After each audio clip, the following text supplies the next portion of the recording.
नमस्कार, मेरा नाम है अभिषेक आनंद। रेसलिंग बदल चुका है, कुछ अच्छे के लिए तो कुछ बुरे के लिए। रेसलिंग मैचेस भी बहुत ज़्यादा बदल चुके हैं। उसमें जिस तरह के मूव्स रेसलर किए जाते हैं थे उसमें भी बदलाव है। अब ज़्यादा कॉम्प्लिकेटेड मूव्स वगैरह होते हैं। आज के अगर जिन मैचेस को बहुत बेहतरीन माना जाता है उनमें और पुराने मैचेस में कुछ फंडामेंटल डिफरेंस है। फंडामेंटल डिफरेंस ये है कि आज के मैचेस एक एग्जीबिशन है, एक डिस्प्ले है एथलेटिज्म का। उसमें साइकोलॉजी भी होती है, इस बात में भी कोई दो राय नहीं है। और बहुत बेहतरीन किस्म के मैचेस भी आज होते हैं और तरह तरह के मैचेस होते हैं। लेकिन पुराने समय में रेसलर्स मैचेस को ज़्यादा महत्व नहीं दिया करते थे। कायदे से अगर आप मैचेस को महत्व ना देने पीछे बहुत सारे वजह हैं। जैसे कि पहले का जो रेसलर का शेड्यूल हुआ करता था वो काफ़ी टाइट हुआ करता था। आप अगर महीने में हर दिन रेसलिंग करते हैं, ना सिर्फ आप हर दिन रेसलिंग करते हैं, साथ में आप ट्रैवल भी करते हैं और आप रेस्ट नहीं कर सकते हैं, डाइट मेंटेन कर पाना बहुत मुश्किल होता है। तो आप फिज़िकली उस तरीके का फिज़िकल जो टोल होता है, उस तरीके का मार पिटाई जो होता है उसको आप सहन नहीं कर सकते हैं। इसके लिए उनका जो रेसलिंग स्टाइल जो होता था वो ऐसा होता था कि जिसमें वो मैक्सिमम में इम्पैक्ट हो और मिनिमम जो है इनपुट लगे। मिनिमम चोट खा के, मिनिमम मार खा के मैक्सिमम लोगों को एंटरटेन किया जा सके। और ये रेसलिंग का, यही रेसलिंग का साइकोलॉजी है, यही रेसलिंग का आर्ट भी है। आज के समय में भी इस तरह के मैचेस हैं या कुछ रेसलर्स हैं जो इस तरीके का उनमें ये आर्ट है, वो बड़े काबिल हैं उस तरीके के मैचेस को आपको डिलीवर कर सकते हैं। न्यू जापान प्रो रेसलिंग के हिरोशी तनाहाशी हो या नाइटो वगैरह हो, इस तरीके के 2 4 5 रेसलर्स हैं जो टॉप लेवल पे हैं। लेकिन जनरली आजकल बेहतर मैचेस जो होते हैं उनमें एक थीम है कि बहुत सारे मूव्स होंगे। हाई फ्लाइंग मूव्स को काफ़ी लोग पसंद कर सकते हैं। और या जो जापानीज बड़े ही स्टिफ तरीके के मैचेस होंगे, उस तरह के मैचेस नहीं हुआ करते थे 80s के समय में या उससे पहले। क्योंकि अलग अलग वजह भी है और साथ में कल्चरल अंतर भी है। जापान में जिस तरीके का स्टिफ रेसलिंग हुआ करता था उस तरीके का रेसलिंग अमेरिका में नहीं हुआ करता है। और दोनों के पीछे कल्चरल वजह भी है, सांस्कृतिक वजह भी है। जापान का अपना एक समुराई कल्चर रहा है, वो लोग थोड़ा स्टिफ चीज़ों को पसंद करते हैं। और नॉर्थ अमेरिका में उस तरीके का नहीं रहा। वैसे नॉर्थ अमेरिका भी बहुत बड़ा मार्केट है, उसमें 30 प्रमोशंस थे, सबका स्टाइल अलग अलग था। लेकिन आप कुछ फंडामेंटल चीज़ों को देख सकते हैं जो सारे रेसलिंग प्रमोशंस में या सारे स्टाइल्स में था। वो ये था कि जो हील होगा और बेबी फेस होगा, यानी जो अच्छा होगा या बुरा होगा, उसी के केंद्र में सारे मैचेस हुआ करते थे और वही डायनेमिक हुआ करता था। आज और आपको दिखता भी है मैचेस में भी, आप देखिए तो जो हील होता है, चाहे वो कितना बेहतर एथलीट क्यों ना हो, वो आपको ड्रॉप किक जैसे मूव्स नहीं करेगा। ड्रॉप किक जैसे मूव जो विजुअली बड़े ही शानदार लगते हैं, कोई आदमी हवा में कूद रहा है और बड़ा ही बेहतरीन लगता है। जैसे ब्रूस ली का फिल्म जो है उस तरीके का विजुअली वैसा लगता है, बड़ा शानदार लगता है मूव। अगर आपने रेसलिंग मैच कभी नहीं देखा है तो ड्रॉप किक बड़ा ही ऐसा मूव है जो ऑलमोस्ट सारे मैचेस में होता है। तो कोई बहुत बड़ा मूव नहीं है, लेकिन फंडामेंटल मूव है रेसलिंग का, बेसिक है। लेकिन आप इस बात को नोट कीजिए कि कई बार जो हील होते थे वो ज़्यादा बेहतर एथलीट होते थे, ज़्यादा बेहतर ढंग से उस मूव को कर सकते थे, लेकिन उस मूव को नहीं करते थे। आज के रेसलिंग में और तब के रेसलिंग में अंतर है।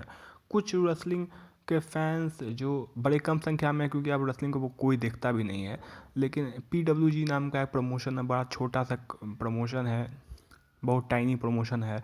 उसके मैचेस को देखिए, उसके सारे मैचेस नहीं लेकिन बहुत सारे मैचेस में जिनके पास जितना मूव है, जितना मूव जिनको आता है, सारे के सारे मूव उसको करते थे। मूव करना, मूव डिस्प्ले करना, मूव के ऊपर तालियां बजाना, यही उनके लिए रेसलिंग है। पुराने रेसलर्स इस बात को दिमाग में रखते भी नहीं थे। उनका मूल काम ये होता था कि आप कैरेक्टर्स को ओवर कीजिए, क्योंकि जब तक आप लोगों को इमोशनली इन्वेस्ट नहीं करेंगे तब तक आप चीज़ों को इन्जॉय नहीं करेंगे और कभी उसका मार्केट वैल्यू वैसा नहीं होगा। कोई वजह होगा कि किसी देश में कोई स्पोर्ट ज़्यादा पॉपुलर होता है और किसी देश में कोई स्पोर्ट उतना पॉपुलर नहीं होता है। उसके पीछे अगर आप कॉमन थिंग खोजिएगा तो आपको समझ में आ जाएगा कि उस देश में जो स्पोर्ट सबसे ज़्यादा पॉपुलर है उसके पास सबसे ज़्यादा स्टार्स हैं।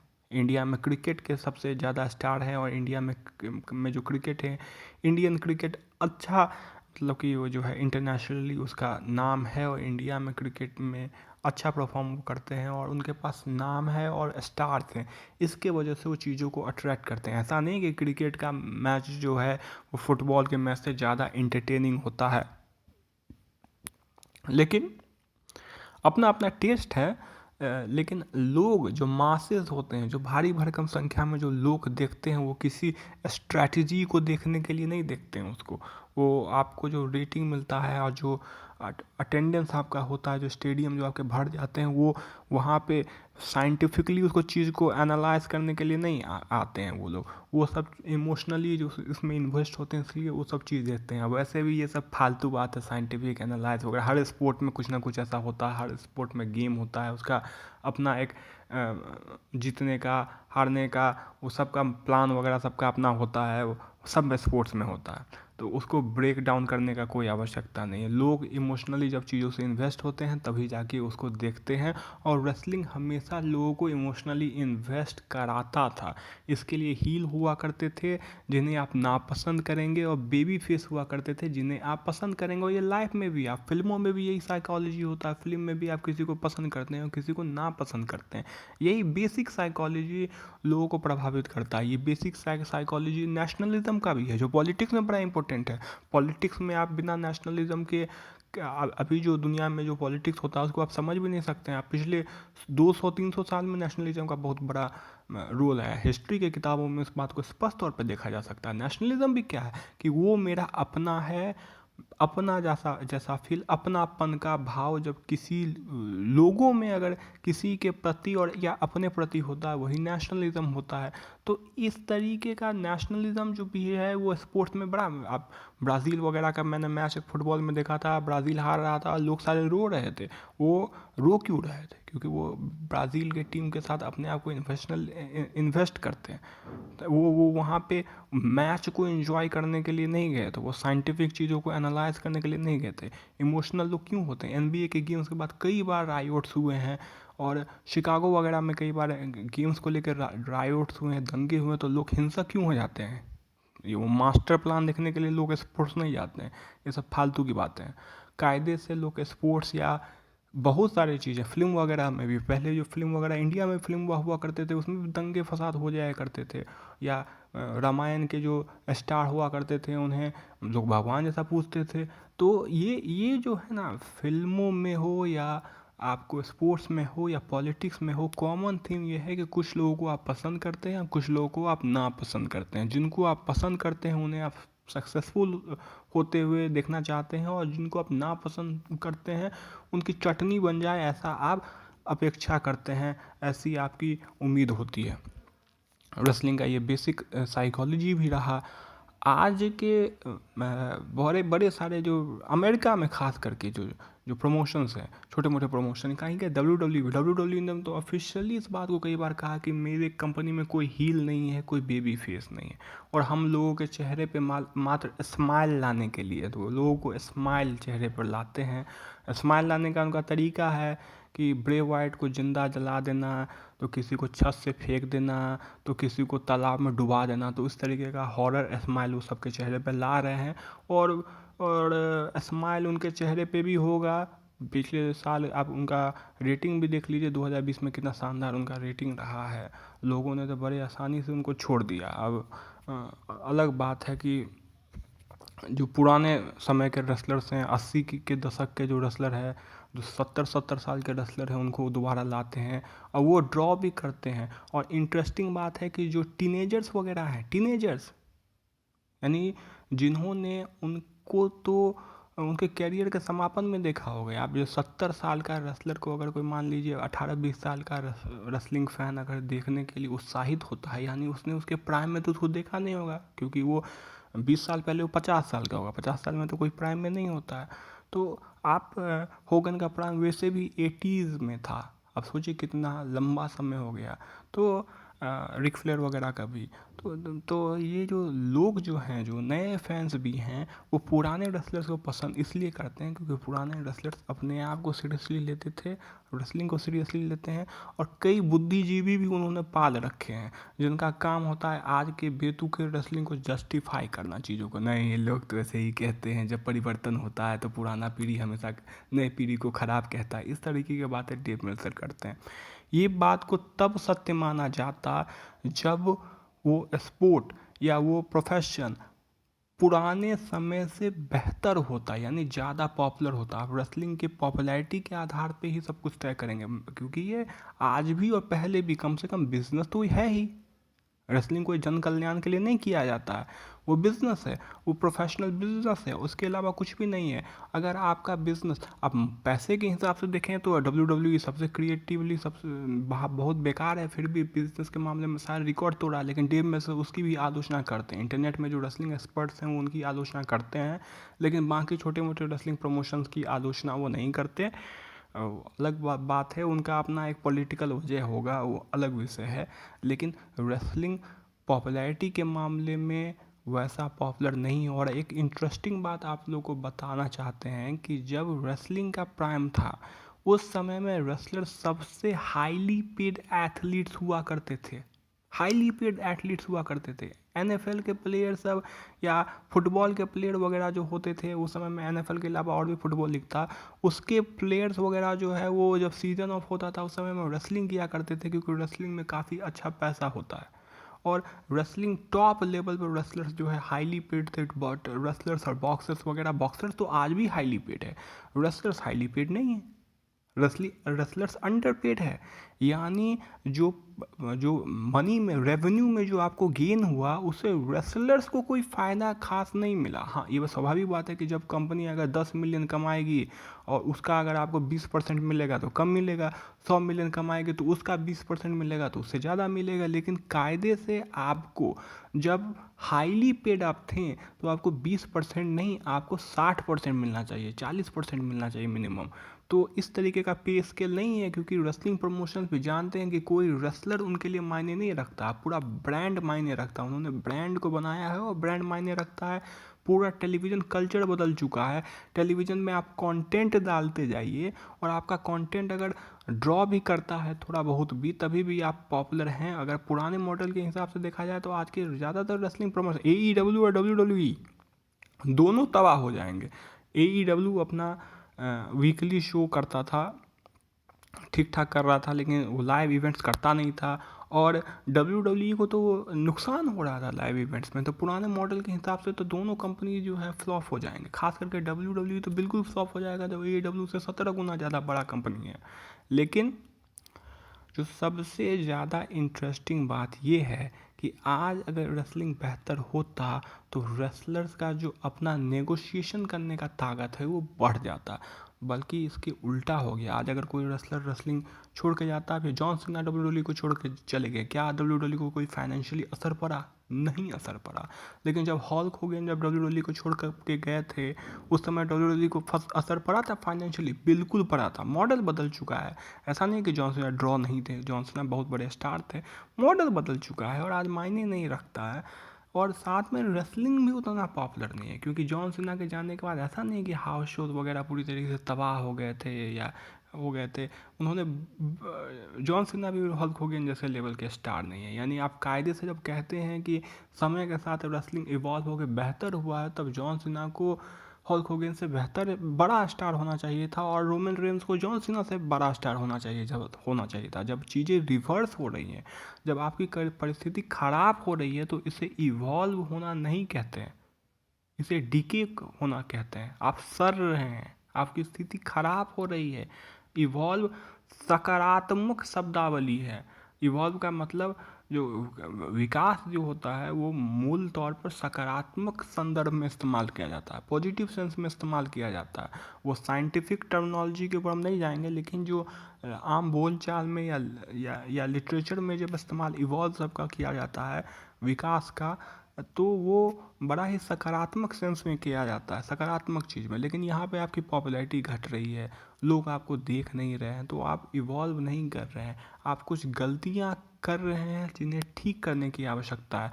पुराने रेसलर ड्रॉप किक इसलिए नहीं किया करते थे, जो मूल सवाल है कि पुराने रेसलर ड्रॉप किक क्यों नहीं किया करते थे, इसलिए नहीं किया करते थे। पहला बात कि जो हील है उसको ज़्यादा फैंसी मूव नहीं करना है। अगर वो ज़्यादा फैंसी मूव करेगा तो क्या होता है, फैंसी चीज़ों पे लोग पसंद करते हैं उसको। आप अगर किसी किसी व्यक्ति को अगर आप बहुत नापसंद करते हैं फिर भी वो बहुत बढ़िया गाना गाता है, तो आप क्या करेंगे? आप उसके ऊपर हो सकता है चुपचाप रहें, लेकिन उसको उसके ऊपर उसको गाली तो नहीं दे सकते हैं। अगर आप देंगे भी तो आप डिसऑनेस्ट होंगे। तो आप मासेस में जब आप और 20-25 हज़ार लोग मिल के जब कोई किसी चीज़ को देख रहे हैं, वहाँ पे जो हील होता है उसको स्टैंड आउट होता है बैड गाय की तरह। उसका रेसलिंग का स्टाइल अलग होगा, वो मैचेस में चीट करने का प्रयास करेगा, वो बेसिक से बेसिक मूव्स करेगा, सबमिशंस वगैरह पे ज़्यादा वो फोकस होगा उसका उसका मैट रेसलिंग ज़्यादा होगा। वो हो सकता है कि मैट रेसलिंग के अलावा जो हाई इम्पैक्ट मूव है वो भी कर सकता है, और साथ में आपको जो स्टिफ मूव है वो कर सकता है। लेकिन जो बेबी फेस होगा, जो आपको ये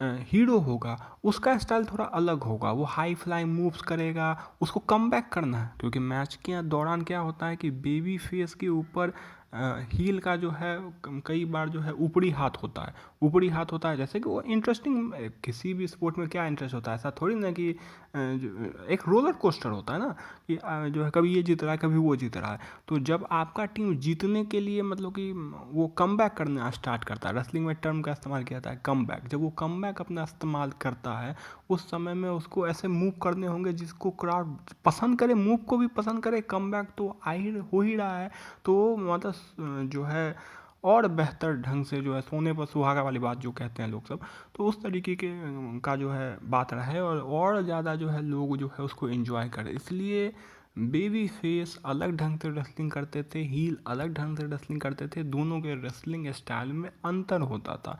इस बात को समझा जा सकता है कि आज के दौर में चीज़ों को एकदम उस तरीके से फोटोकॉपी नहीं किया जा सकता है, ये बात सही है।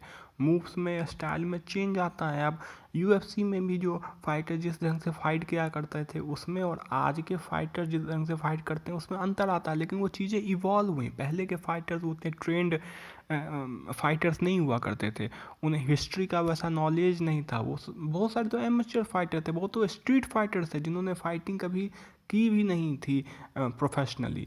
तो इस तरीके के लोग भी हुआ करते थे। लेकिन अब जो फाइटर्स हैं वो ज़्यादा ट्रेंड है, वो हर डिसिप्लिन के बारे में जानते हैं, वो उसको कहते हैं इवॉल्व होना, यानी बेहतर होना, एथलीट्स बेहतर होना। आज के रेसलर्स में एक बात तो है कि रेसलर्स अच्छे हैं और कई मैचेज होते हैं जो बहुत बेहतरीन होते हैं, साइकोलॉजी वाले भी होते हैं, लेकिन क्या है कि मैच को अलग करके, कैरेक्टर से अलग मैच को नहीं किया जा सकता है, और मैच को स्टोरी लाइन से अलग नहीं किया जा सकता है। तो तीनों का समावेश होना बड़ा ज़रूरी है, स्टोरी लाइन भी होना बढ़िया, कैरेक्टर्स भी जो है ऐसे हों जो लोगों को अपील करे, और सरकमस्टेंस ऐसा होना चाहिए मैच, उसके हिसाब से मैचेस को देखा जाता है। मैच का मतलब मूव्स करना नहीं होता है, लोगों को इंटरेस्ट पैदा करना, बाद में उनको इंटरटेन करना, खूब इंटरटेन करना, यही एक मैच का चमत्कार है, यही एक रेसलिंग का आर्ट है बेहतरीन मैच का। और बहुत सारे मैचेज हैं जिनको आप देख सकते हैं। और 2021 जो अभी स्टार्ट हुआ है, एक सप्ताह हुआ है 2021 का, इस सप्ताह में ऐसे कई मैचेज हैं जिनका उदाहरण दिया जा सकता है इसके लिए, मतलब अच्छे मैचेस हैं। तो ऐसा बिल्कुल नहीं है कि आज के रेसलर्स अच्छे नहीं होते हैं। दिक्कत ये है कि रेसलिंग में ऐसा हो गया है कि कुछ लोग जो जिम्नास्टिक वाले लोग हैं जो बस मूव कर सकते हैं, उन लोगों ने रेसलिंग को पॉल्यूट कर दिया है। और कुछ लोग जो उनकी गलतियों को देखने के बजाय इस बात का ढिंढोरा पीटते हैं कि नहीं रेसलिंग तो बड़ा पॉपुलर है, रेसलिंग तो बड़ा महान है, रेसलिंग तो बड़ा बेजोड़ हो गया है, ऐसा बिल्कुल भी नहीं है। सच्चाई कहीं बीच में है। रेसलिंग में कुछ company new Japan pro wrestling बेहतरीन काम कर रही है, लेकिन उस और जापानीज रेसलिंग प्रमोशंस में ऑल जापान के कुछ मैचेस आप देखें, नोहा के वगैरह के मैचेस बेहतरीन होते हैं। लेकिन डब्ल्यू डब्ल्यू और AEW में भी कई अच्छे मैचेस होते हैं साल में, लेकिन ओवरऑल उनका कंटेंट अच्छा नहीं होता है। खास करके WWE का कंटेंट 2020 में बहुत ही घटिया था, बहुत ज़्यादा घटिया। इतिहास में इससे घटिया आप साल WWE का क्रिएटिव के मामले में हो नहीं सकता है। और वो सब कुछ रिफ्लेक्ट करता था, हर चीज़ रिफ्लेक्ट करता था। और कोरोना वायरस एक अलग विषय है, वो भी एक इशू हो सकता। लेकिन होप करते हैं कि जिस तरीके से इस साल के शुरुआत जो हुआ रेसलिंग का टोक्यो डोम के 2 बड़ी बेहतरीन शोज़ के साथ, उसी तरीके से ये साल रेसलिंग के लिए बड़ा ही बढ़िया रहेगा। अच्छे मैचेस रेसलिंग फैंस को देखने को मिलेंगे और wrestling back to the basic पे जाएगा। जो फंडामेंटल है, फंडामेंटल हमेशा स्ट्रांग होना चाहिए। आप किसी सर्जन से ऑपरेशन करवाएं और आपको पता चले कि उस सर्जन को टाका देने भी नहीं आता है, तो आप बड़े ही परेशान होंगे। आप तुरंत जाएंगे दिखाने के लिए किसी डॉक्टर को कि भाई देखो मेरे अंदर कोई कैंची तैंची तो नहीं छोड़ दिया है। आपको विश्वास नहीं होगा उसके ऊपर। उसी तरीके से हर चीज़ में किसी आर्टिस्ट के लिए भी बड़ा ज़रूरी है कि उसको रंग का जानकारी हो। किसी म्यूजिशियन के लिए उसको भी फंडामेंटल्स अच्छे से पता होने चाहिए। रेसलिंग का फंडामेंटल्स है हील और बेबी फेस, और कैरेक्टर्स ऐसे जो लोगों को अट्रैक्ट कर सकें अपनी तरफ, और स्टोरी लाइन्स ऐसे होने चाहिए। धन्यवाद।